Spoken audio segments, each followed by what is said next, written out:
नमस्कार, कैसे हैं आप लोग? मेरे ख्याल से अच्छे होंगे और अपनी पढ़ाई लिखाई खूब अच्छे से कर रहे होंगे। दो मॉडल आंसर हम आपके सामने डिस्कस करने जा रहे हैं जो कि जीएस के मॉडल आंसर हैं। यूपी पीसीएस की परीक्षा अगर आप देने जा रहे हैं, उसकी तैयारी कर रहे हैं, इस बार देने जा रहे हैं या अगली बार देने जा रहे हैं, तो आपको मेंस की प्रैक्टिस अभी से करनी चाहिए। जीएस में अब 6 प्रश्न पत्र हो गए हैं, 4 पहले से थे। 5वां और छठा पेपर यूपी स्पेशल का जुड़ा है। तो एक प्रश्न हम यूपी स्पेशल का भी लेंगे क्योंकि अब 40 प्रश्न आपसे यूपी स्पेशल के पूछे जाएंगे दोनों पेपर के माध्यम से। और एक प्रश्न हम लेने जा रहे हैं एथिक्स का, बहुत सामान्य से प्रश्न, जैसा कि आपसे पेपर में पूछा जाता है, तो उनको कैसे सामान्य तौर पे लिख के आप अच्छा अंक प्राप्त कर सकते हैं। बहुत सारा आपने देखा होगा, कोई कहता है डायग्राम बनाने के अगर आपने नहीं बनाया उसके बिना आपको नंबर नहीं मिलेगा, कोई कहता है आपने चार्ट नहीं बनाया तो नंबर नहीं मिलेगा। आप कैसे भी लिखिए, वह कंटेंट होना चाहिए। जहां पर जरूरत हो वहां पे डायग्राम बनाइए, चार्ट बनाइए। जहां पे जरूरत नहीं है फालतू में उसको मत रखिए। बहुत सारे लोग मैंने देखा है, कॉपी जब लिखते हैं तो उसमें फालतू के डायग्राम और चार्ट घुसेड़ने की कोशिश करते हैं, वो नहीं होना चाहिए। चलिए प्रश्न लेते हैं बिना समय गंवाए और उसका उत्तर डिस्कस करते हैं। और मैं आपको समझाने की कोशिश करूंगा कैसे इंट्रो, कहाँ इंट्रो समाप्त हुआ, कहाँ से बॉडी पैराग्राफ चालू हुआ और कैसे कंक्लूड कर दिया गया। जैसे आपसे इथिक्स का एक प्रश्न पूछा गया, उन पूर्व आवश्यकताओं की चर्चा कीजिए जिनके आधार पर किसी क्रिया को नैतिक या अनैतिक कहा जा सकता है। प्रश्न सामान्य सा है, कोई भी इसको लिख लेगा, लेकिन मार्क्स उसको मिलेंगे जो लिखने के दौरान सारे जो नैतिक और अनैतिक आधार हैं, जिन आधारों पर नैतिक अनैतिक प्रश्नों का निर्णय किया जाता है, उन सारे आधारों का समावेशन जो कर पाएगा या मैक्सिमम जो कर पाएगा। तो कैसे आप कम शब्दों में इसको लिखें, सबसे बड़ा चैलेंज यहाँ पर यह है। मान लीजिए आपने पढ़ रखा है, आपने मोटी मोटी किताबें पढ़ रखी है, बड़ी बड़ी क्लासेस कर रखी हैं, लेकिन 200 शब्दों में कैसे लिखेंगे? पहले प्रश्न को 2-3 बार रीड करिए, उन पूर्व आवश्यकताओं की चर्चा करिए। बहुत सारे लोग यहाँ पे क्या करेंगे, नैतिकता क्या है, नैतिकता क्या है, ये बताने लगेंगे और इसी को बताते बताते 100 शब्द खर्च कर देंगे। आप बताइए, थोड़ा सा बताइए, लेकिन मेन प्रश्न है कि पूर्व आवश्यकताएं क्या हैं जिनके आधार पर किसी क्रिया को, किसी काम को आप नैतिक कहते हैं या अनैतिक कहते हैं। स्टार्ट करिए, छोटा सा इंट्रो दीजिए।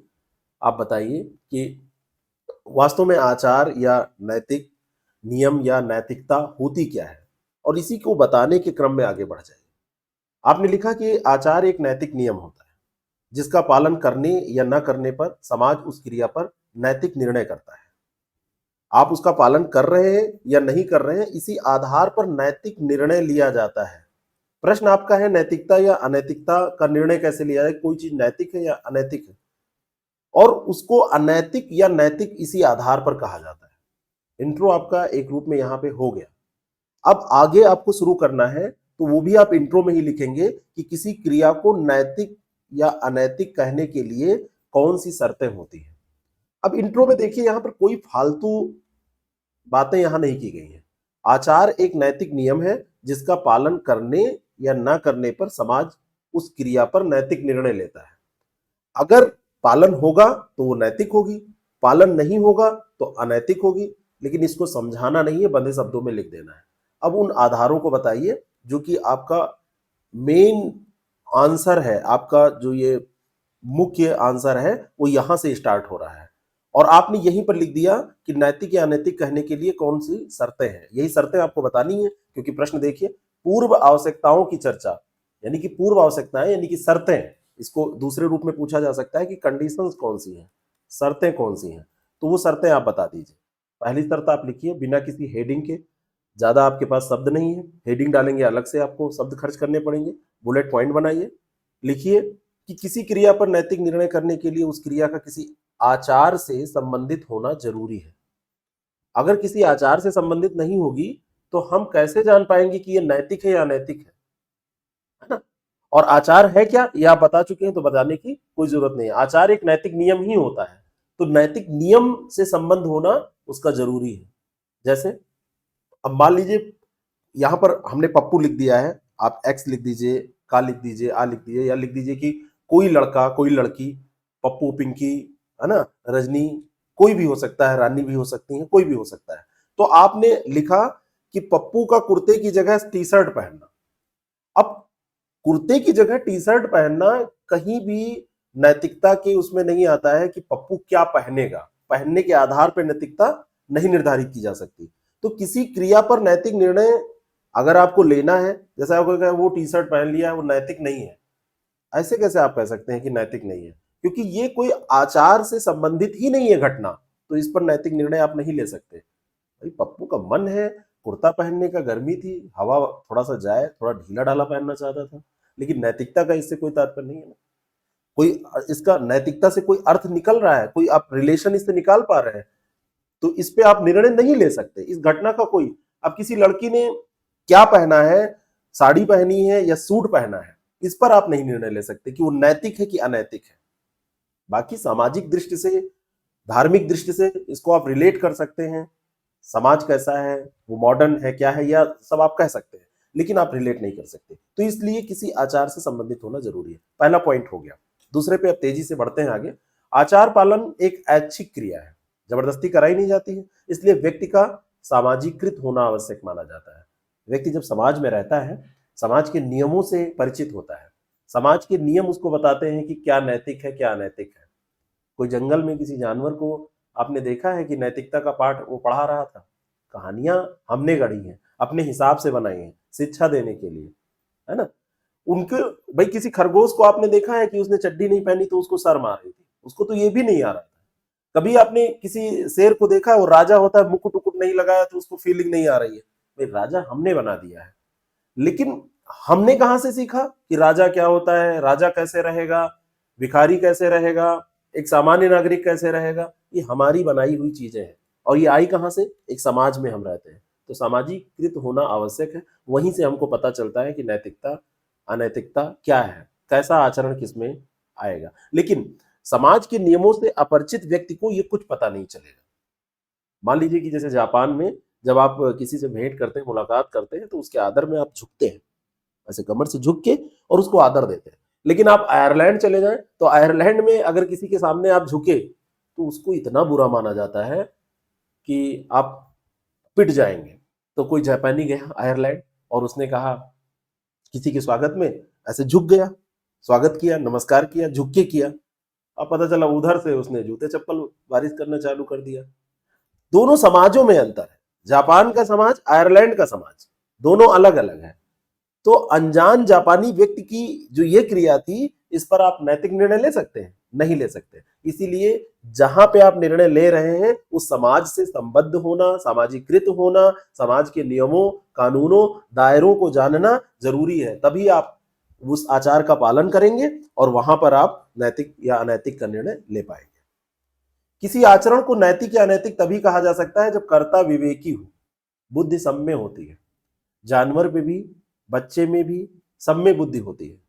जानवर पैदा हुआ, बच्चा पैदा हुआ, लेकिन जो जितने अपने विवेक को जागृत कर लेता है, जितना ज्यादा, जितना विवेकशील वो हो जाता है, उसी हिसाब से उसका आचरण भी डिपेंड करता है।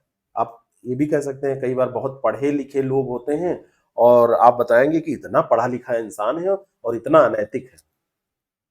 दोनों का कोई मतलब नहीं है। पढ़ा लिखा होना और विवेक का जागृत होना दोनों अलग चीजें हैं। पढ़ाई लिखाई विवेक के जागृत होने के क्रम में मदद करती है। उससे जागृत होना, आप कह सकते हैं कि हाँ, ये अपेक्षाकृत इसको अवसर ज्यादा मिले, वो जागृत हो सकता था। नहीं हुआ तो आप कुछ नहीं कर सकते। बहुत उच्च पदों पे आसीन व्यक्ति बहुत गंदे काम कर डालता है, अनैतिक कार्य कर डालता है। भ्रष्टाचार में लिप्त होना और पढ़े लिखे होना, अच्छी पोस्ट पे कोई पहुंच गया और वो भ्रष्टाचार में लिप्त है, तो अब आप समझ सकते हैं। मान लो कोई बच्चा है, तो बच्चा, बुद्धि तो उसमें थी लेकिन विवेकी नहीं था, या कोई पागल है और उसके बारे में आप नैतिक निर्णय निकाल रहे हैं कि बच्चे ने बड़ा अनैतिक कार्य किया, गलत।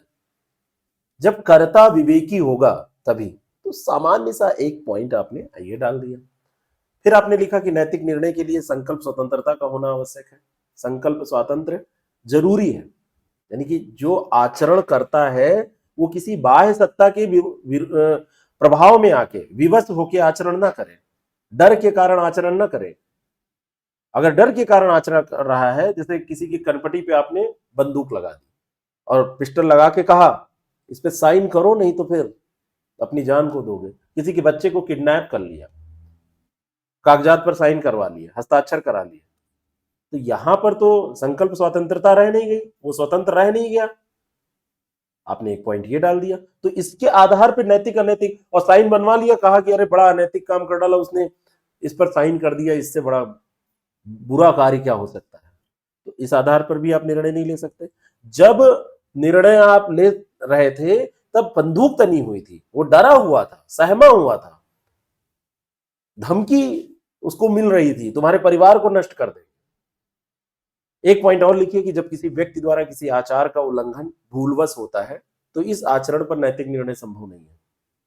यानी कि नैतिक निर्णय में इंटेंशन, हिंदी में लिखते हैं साभिप्राय, ये होना जरूरी है।